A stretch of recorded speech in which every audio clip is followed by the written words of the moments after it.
Yay! Yay, Right. excellent. Welcome everybody on this rather warm Friday evening. This week we are doing the same. We are doing our back to work. I think this is episode 3, I think, guys, for our webinars. Hope you've all had a good week. We've got the usual culprits on the panel, myself, Carl, Will, and I'm delighted to say that we are joined by Martin this evening. Martin, thank you very, very much. Well, pleasure to be here. Fabulous. I'm going to jump straight in, guys, and I'm going to grab Mr. Murphy and ask you how your week has been this week. Yeah, my week's been pretty busy, which is obviously a relative term now, isn't it? Because sort of one examination and a occlusal amalgam can be busy, can't it? So, but anyway, Monday I did some fit testing. As you know, I've become very popular since I've got my little certificate for testing masks. So I did a friend's practice there. So that was all fine. Wednesday I was back down in Harpenden placing implants. Yay! So yeah. Oh, at last. At Good last. man, Will. Yeah. So that was all good. And today I drove down to Bristol to get my daughter and bring her back from university. So that's 2 of my children have finished university. I know what you're thinking. Too young, mate. No way. I was just about to say that, Will. You didn't. I knew you were about to say it. Yes, it's just about to trip off my tongue. Thanks, guys. You're very kind. And bit of a surgical in the afternoon. So actually, I feel like I need a holiday now, to be honest. Just maybe a 3-month sabbatical or something like that. I could recommend a couple of beaches. Are you finding that your stamina's gone? Like when you're about after lunch, about 3 o'clock, you're just sat there going, "Okay, this is actually quite hard work." Are you finding the same thing? Yeah, I am. I'm a little bit like, blinking hell. That's So yeah, we got to work back up to that, haven't we? I think. Yeah. So there you go. Yeah, that was my week in a nutshell. And the staff still comfortable, Will? They're getting used to all the new processes. Yeah, I think I sort of repeat myself in that, you're having to think in a new way now, from the patient journey to the, is this an aerosol, isn't it an aerosol, and so on and so forth. And right, let's put all our kit on in the same way, which I'm sure you'll find, Martin, for any implant procedure, it's all it's old news, isn't it, really? It's just slightly funkier masks that we're putting on. So yeah, that's all been good. Staff are very relaxed, and it's all starting to feel a bit more normal. So I don't know how you're finding it, Martin. It is, but we're still kind of tripping around one another during the different parts, and I think it's the middle of a procedure when you kind of look around, you think, oh, you might need to use a drill here. Okay, what do you need to do? This might be, it wasn't going to be an AGP, but it is now an AGP, and then suddenly you have to kind of, like you say, think in a different way is the important bit of it.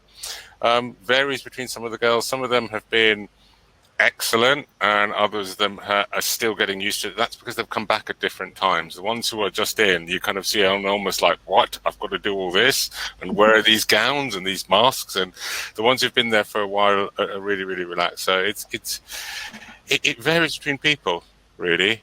It varies between people is what I'd say in our practice.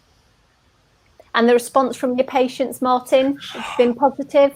Generally positive. I mean, at the beginning, we are still charging a small fee for PPE, because when we went out and bought, I think, 3 washing machines, like 50 gowns, loads of masks at ridiculous rates, we just sat there, having not earned money for 10 weeks. So we passed that bit on. So that's probably been the hardest thing, is that discussion, because the patients think, hang on, it's for PPE, that's just one disposable mask. But you have to explain that it's the whole process that has changed. So that's really where I think our difficulty has been, is the extended times mean, for instance, an orthodontist who used to take 15 minutes now has to take half an hour.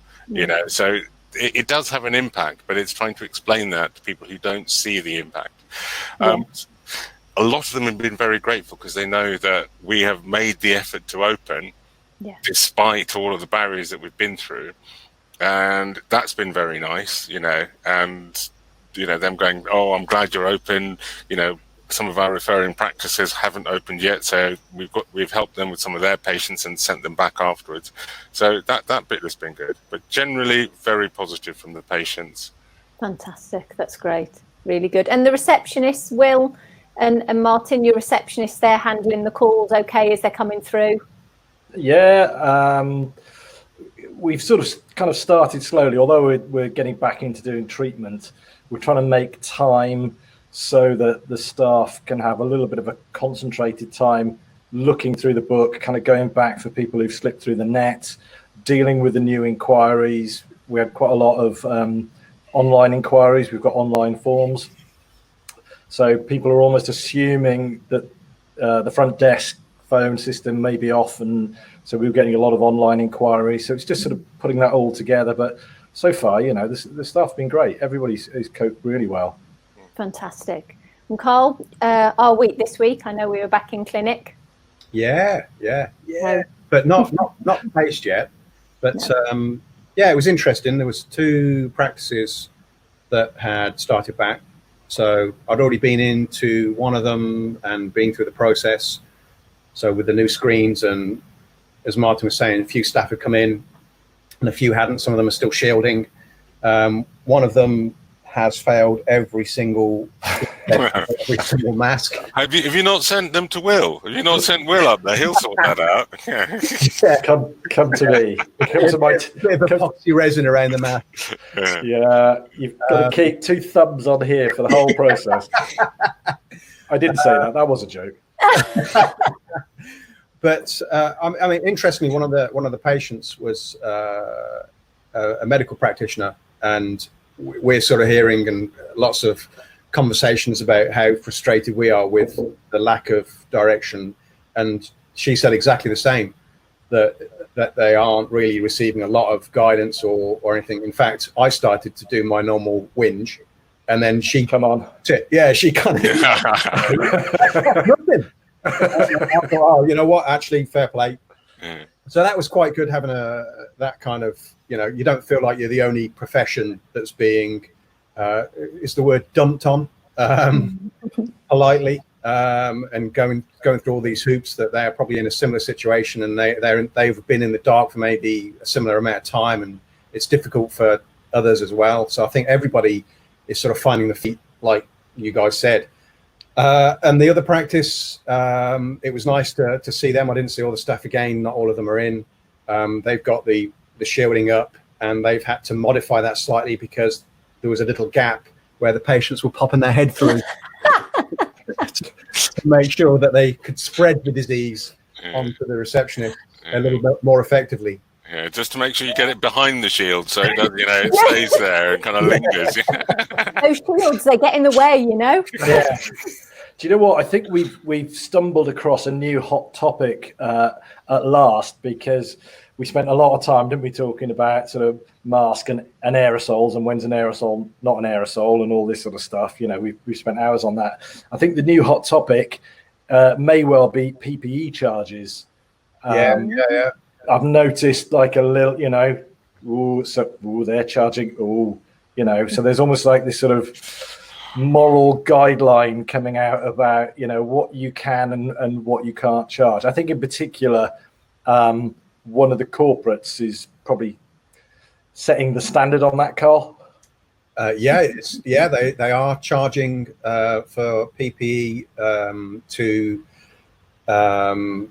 certain patients of a certain service, and they're not charging the others. They're disseminating it between the associates, so it's an interesting concept, but I think that it has to be passed on, unfortunately. You can't absorb it. Exactly what Martin was saying. I mean, at the end of the day, it's a business, and as lovely as it would be to offer everything and make no changes, it's changed fundamentally, and there hasn't been any income coming in, and to survive that, you've got to adapt.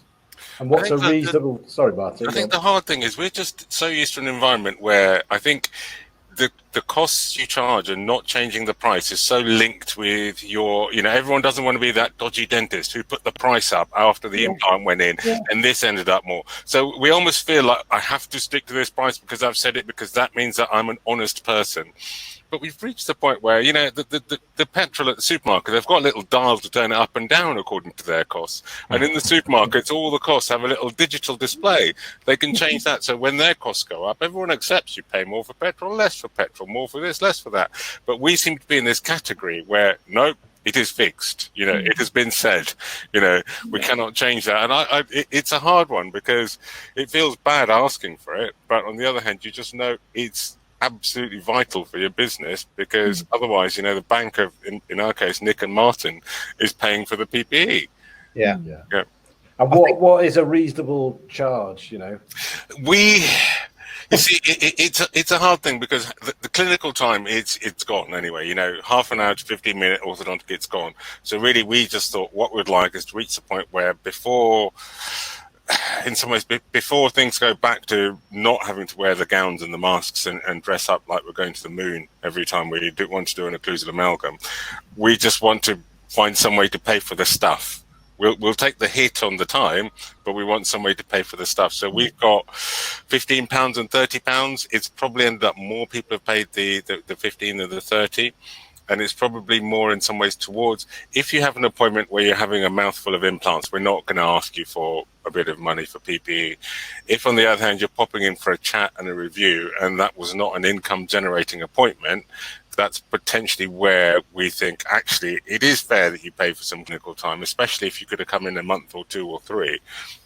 And, hygiene as well, because they're going to have to kind of get dolled up and take everything on and off every few minutes. So, there's no, I can't give you any science behind it or any numbers or a lovely graph or spreadsheet. It was what we thought would work. I think that's fair enough. I mean, I obviously moaned to Kelly when I got back, and we were sort of discussing this, and she's been doing the food shopping alone.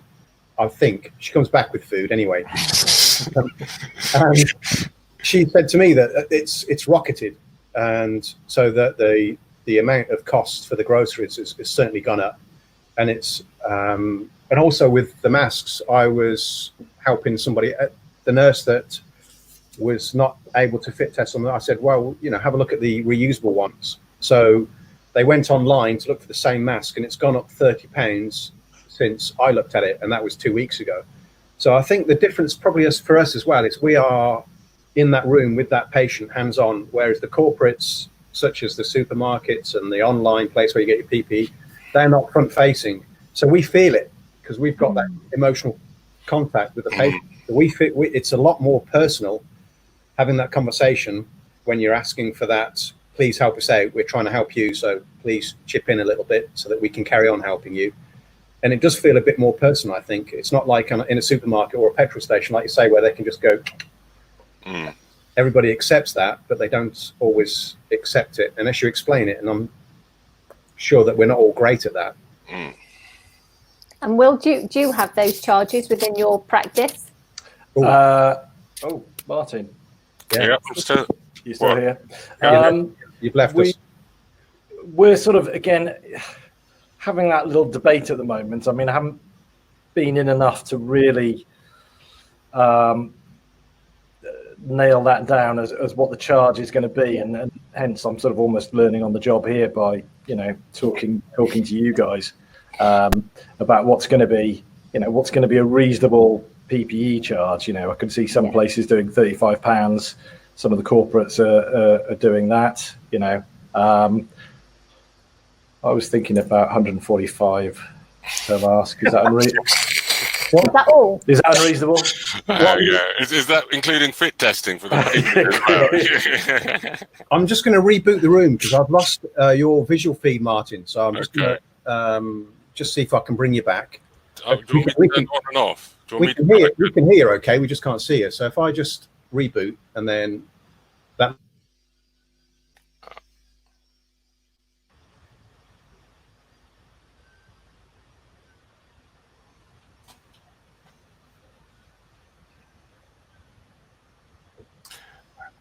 Don't swear. I can't see any of you. It's just me on my own and the three. So you need to start your cameras again. Oh, there we go. So we have lost them, haven't we? Can you not see me? Yeah. Okie dokie. Is that better? Can you see me at all? Will, have you got his? Are you texting him? Yeah. Yeah. If he just follows the link again, it should bring him back to us. So I don't know why his camera feed went off. But is that your texting face? That's my texting face. So I stick my tongue out to the side and I'm concentrating. What do you do when you place an implant? What's your face then? Let's stop there. Let's stop there. Have you got aircon in your practice? Yes, this is another topic that I wanted to talk to Martin about, because I think he's got funky airflow things and all that sort of stuff. So what, like that? That's exactly that, high tech. So I think, aircon, Yeah, it's probably not appropriate, but that just reminded me. It Ain't Half Hot, Mom, where that guy used to pull the string and it used to waft over the. Well, that's how old I am, Will. Oh, old enough to have. That was more when I go to Greece in the 80s and stay in a hostel, and one of the big propeller fans would be lying above your head all night. Yeah. So where were we? Martin, don't know what happened there. Sorry about that. No problem. Technical issue. I was gonna ask you, Martin, because again we've hit the other hot topic, which is your sort of fallow time, and also have you got any sort of mitigating toys or things in your surgery to mitigate that? So I take it you've all been through I'm going to buy 50 air purifiers and then not. I'm going to buy and then not. I'm going to do this and then not. And then what's incredible is when this started, the number of companies that suddenly know my email address. Immediately, they'll find me. I'm just like, how did you know I was looking at air purifiers? So that was the first thing that struck me. So in the end, we were. I think. We've got two practices. One we built quite recently, maybe 2 years ago. And when we built it, we put in this fresh air system at the time, because the guy said, look, while you're here, it's not going to be a huge amount more. Why don't you do it? And we said, okay, fine. They're putting pipes everywhere. And we had the pleasure when he came in, we said, look, we're about to buy all this stuff. I said, can you tell us about this system that we've had here? And he said, okay, well, I'll tell you what, if you go downstairs, there's a little button on the wall. If you flick it from this switch to that switch, what it does, it basically clears the air out of your room, about 12, something like 12 times an hour if it's empty, or up to 20 times an hour if it's full. So we were very lucky that we spent money when we built the practice. So that meant that our fallow times in one practice is down to 10 to 15 minutes, with other mitigating factors. The other one is similar because we've got ventilation, so that the rooms don't have windows, but we've got these fans that suck everything out. It's a wall fan. They're quite powerful ones. There's a whole system that chucks it out the back of the building. So that's what we use in the other practice. So we've got 10, 15 minute fallow times because when we did the building, we put all this stuff in.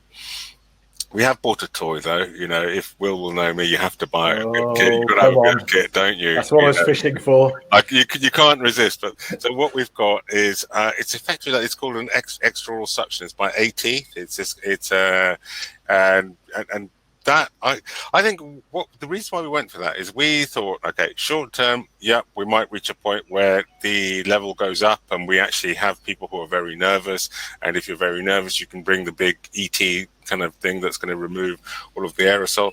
And also for our hygienist, because we thought she's going to be in a room full of this stuff. And we figured out it's the equivalent, if you point it up, of having an air filtration system.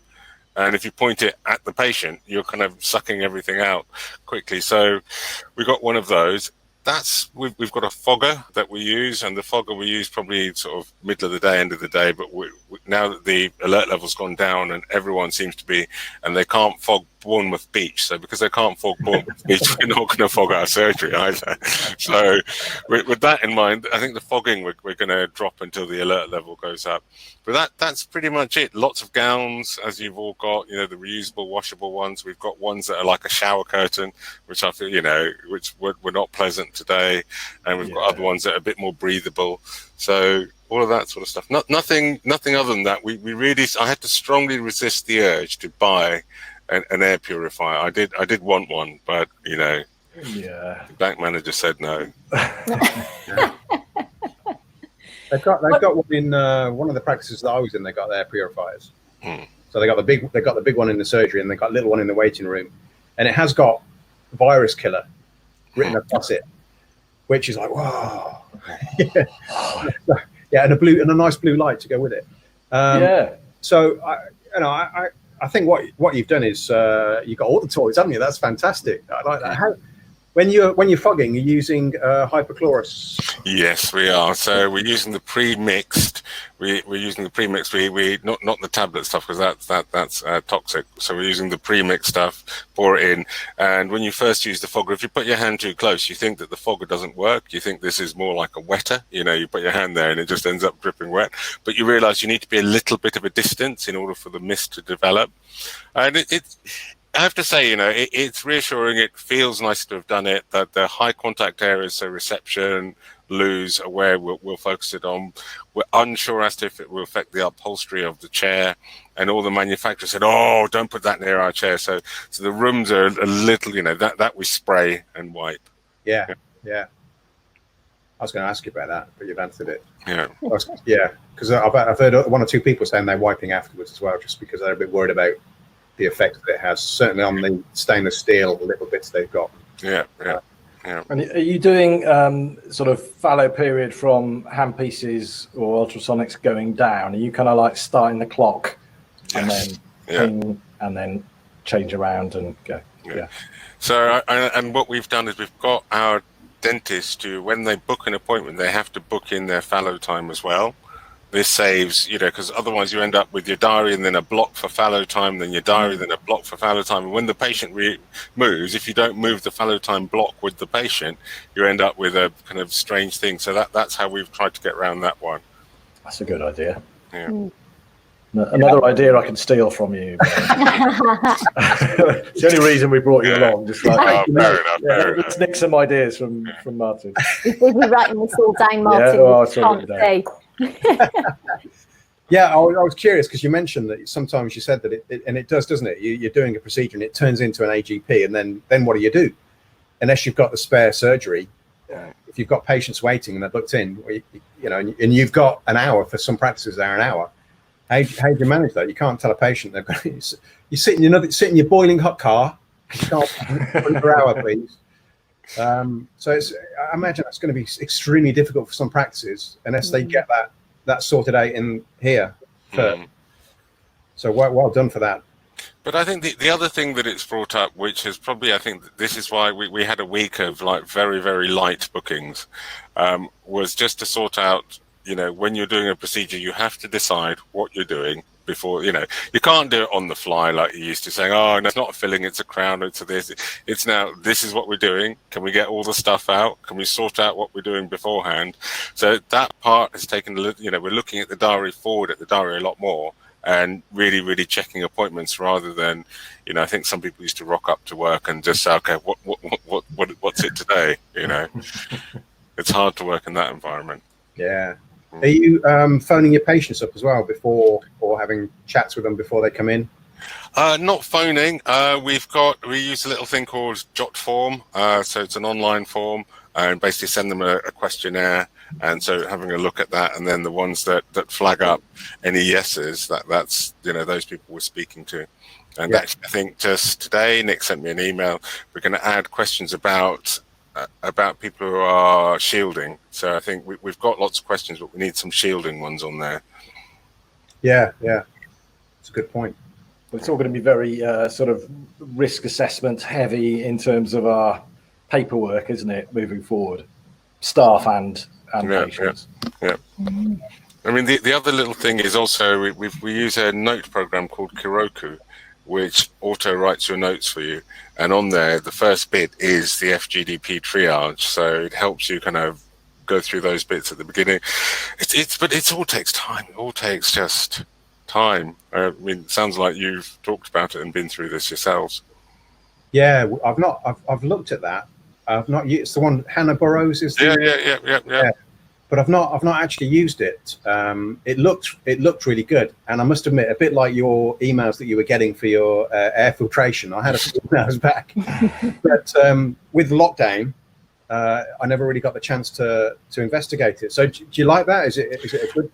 I like that because what you realise is when you write notes, you write the same thing again and again and again and again. And the problem is you get caught out when you didn't write down the batch number or or grade the radiograph. So it just allows you to have all those things there and really quite quickly go through it. You have to work at it when you first get it and customize your own templates. And there's a bit where I learned during lockdown how to make my own templates. So that was quite good. So it just saves the last thing you need at the end of a day of kind of AGPs is to justify each one and have to write a new sentence for each one. So it's just a quick way of organizing in your head to get that done. So I find it quite useful. That's probably really good. I mean, me and Will and Kate were talking about Wales last week. Not as a country, but just sea mammals. Yeah, and one of the things that they've mentioned is that you're not allowed to have the computer in the room. So they've advised that all the computers come out of the surgical room, which then, I imagine can be quite difficult. But if they had something like that, I would imagine that'd help quite a lot. I don't know how they're dealing with that. Because how are you going to look at radiographs that happen to be digital? Your CT scan might be handy during. Yeah. I know the two of you obviously have these photographic memories, so you can look at the scan and remember it bit for bit. But for people like me, you'd like to look at the scan while you're working. Yeah, I don't understand really how they can implement that and use that effectively. I may have misread it, but I'm certain that I read the word "no computers," in the room. So I will go back and double check, just in case anybody's listening. Yeah, ours are covered in cling film. That's what we've done with them. So the keyboards in cling, probably similar to you guys. Absolute sense. That's enough.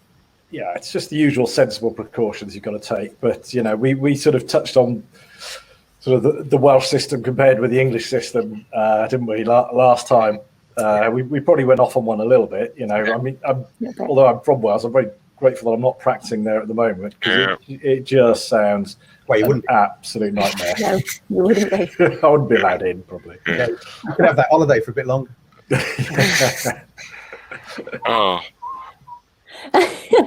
But, go on, Martin. It just sounds like the Wales thing. I really, I mean, why is it when you go, 5 meters across the border or half an hour across the bridge, it really, you'd understand if you're an island, like in New Zealand and the other island is a boat ride or a plane ride away, but it's, we worked it out last week. It's all to do with the nasty viruses in Wales compared to the soft, wussy ones that are in England. Okay, so I think there's some rugby coming in here, isn't there? Yeah. They're a bit tastier, see? Yeah, but it's getting weaker though, isn't it? Because we can social distance now to a meter because obviously the virus, as you're breathing, it doesn't travel as far anymore. It only gets a meter, and then that's it. But it just drops. Yeah, it just drops straight down.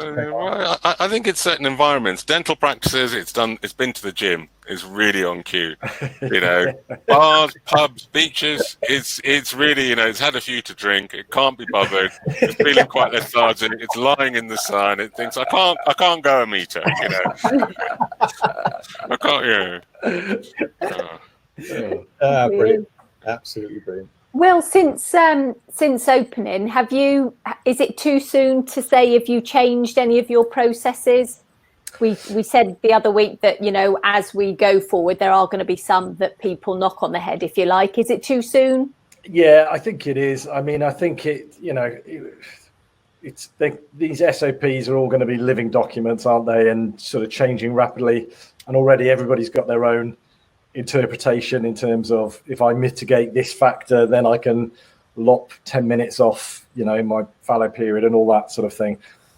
I think you probably get a groundswell of movement within the profession that we've sort of touched before, or possibly even ranted about leadership or lack of it, and how the profession has mobilized quite nicely, I think, in terms of researching the science. I suspect as a profession, there'll be a groundswell of movement where people have researched it and will start, maybe adjusting things like fallow period, or when is an aerosol, or how much PPE, do we actually need? So at the moment, too early, really. We're going to, we're just about getting used to, 1.0 before we sort of move on to the, 2, 3, 4, 5 upgrades and so on and so forth.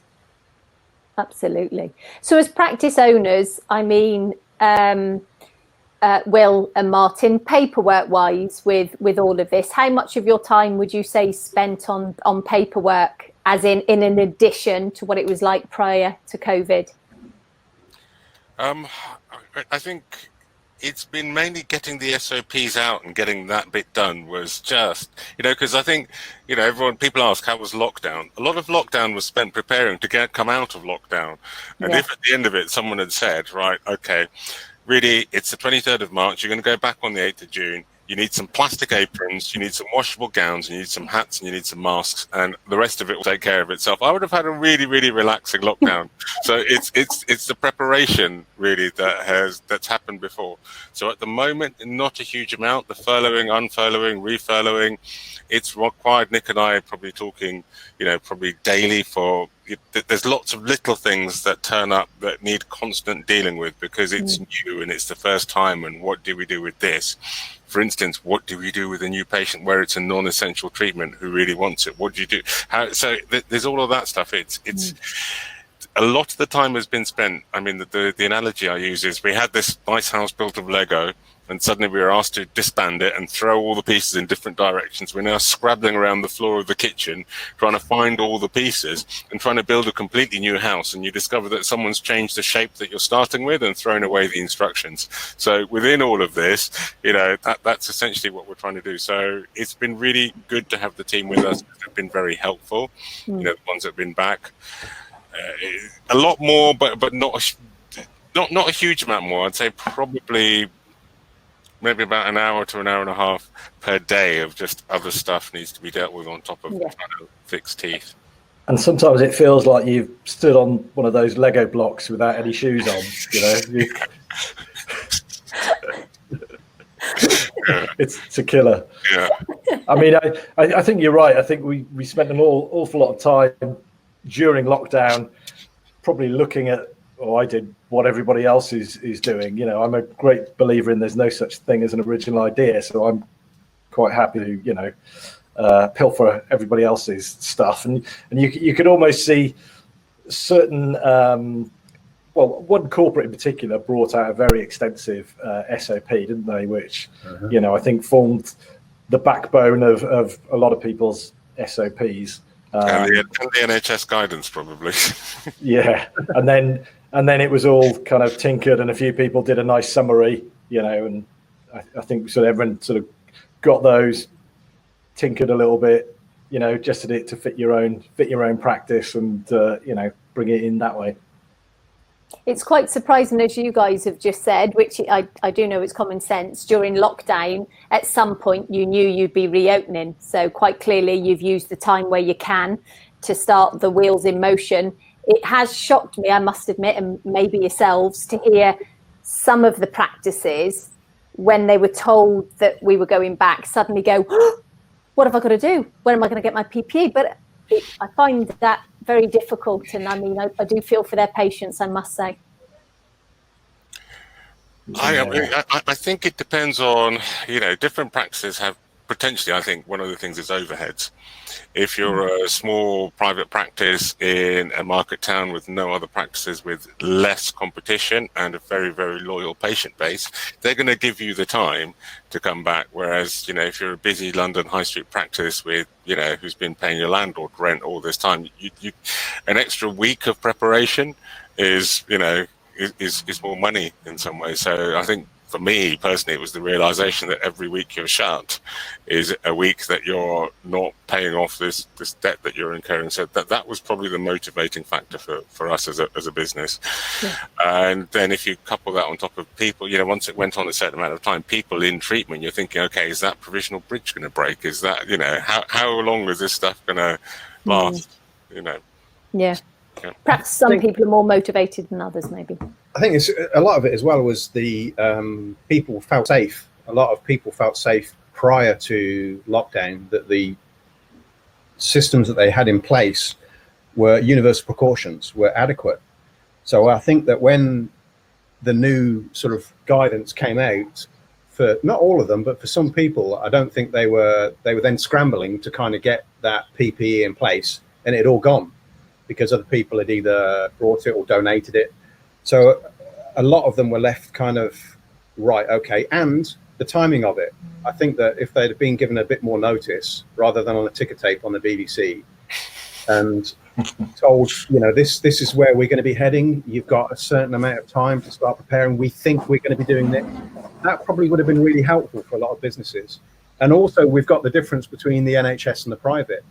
So for those, I'm going to say poor people in the NHS, they can't change the prices for the patients, but they have to change the increase in the costs.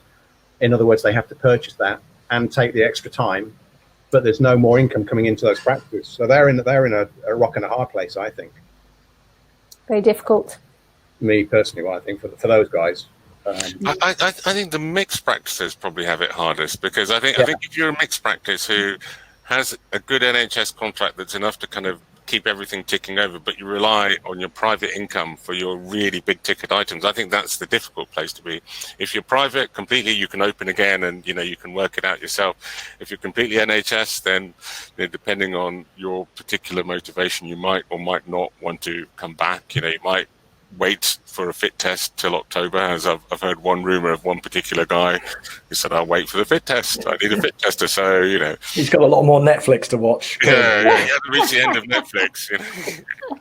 So I think the mixed practices in the middle have been that's where it's tough.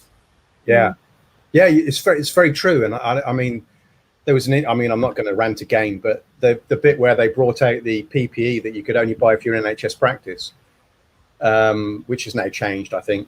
So there were 3, weren't there? TRICARE, little plug for your TRICARE, and the other 2.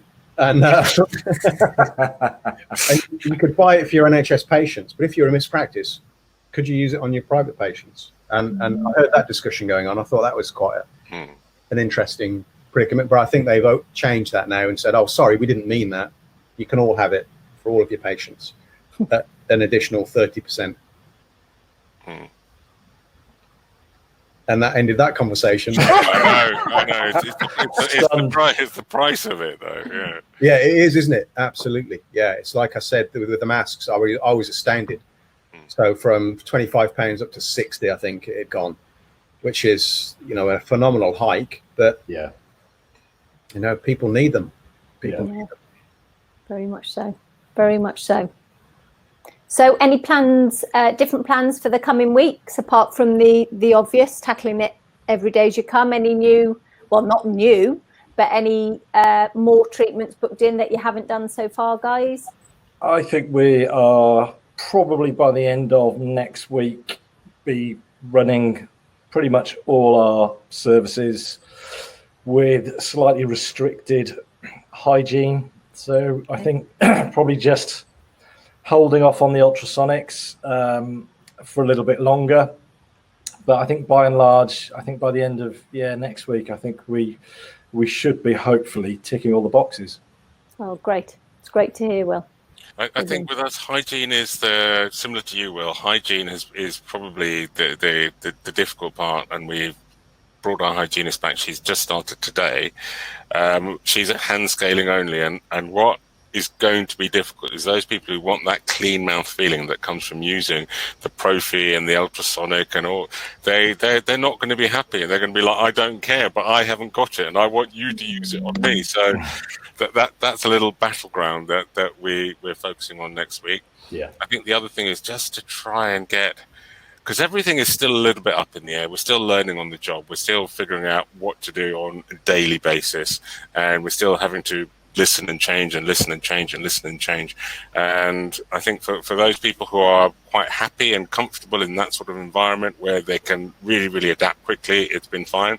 But we have some people who are really, really fixed, and I think just trying to help those people along and understand their particular concerns and try to work with them and get them to understand that, you know, this only happens once every 100 years, so you're unlikely to face another one of these. But that doesn't help you today. Good way of putting it, though. It's true, though. It is, certainly is. Well, guys, is there anything else that's burning that you'd like to share? I've just got to get some branding in, because Martin, Carl always outbrands everybody. I was looking at that and I was thinking, why didn't I have that at the beginning of lockdown? Yeah, that's it. All the webinars I would have done. I could have had a banner behind here. I was going to say, if you've got any 10 Dental merch, now's your chance to get it up there. I sadly don't. It's all online in an environmentally friendly way. Excellent. Yeah. I was going to say, let's see what I can dig out next week, Carl. Let's give them a real Horton blast next week. Now, there was a helpful bit of advice that came from HSE either yesterday or today, that